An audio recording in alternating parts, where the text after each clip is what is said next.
Iya, saya dan istri senang sekali bisa hadir di Solo dan malam hari ini menghadiri resepsi pernikahan Mas Kaisang dan Mbak Erina.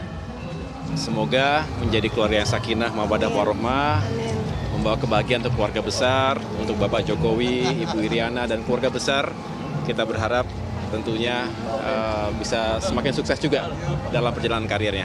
Mas Ahy, ada tips nggak biar langgeng dan selalu romantis dengan istri?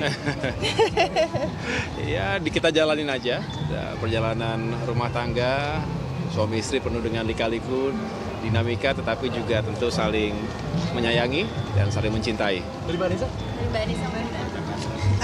Yang penting adalah saling ada di saat suka maupun duka, saling menguatkan, menghadapi apapun berdua.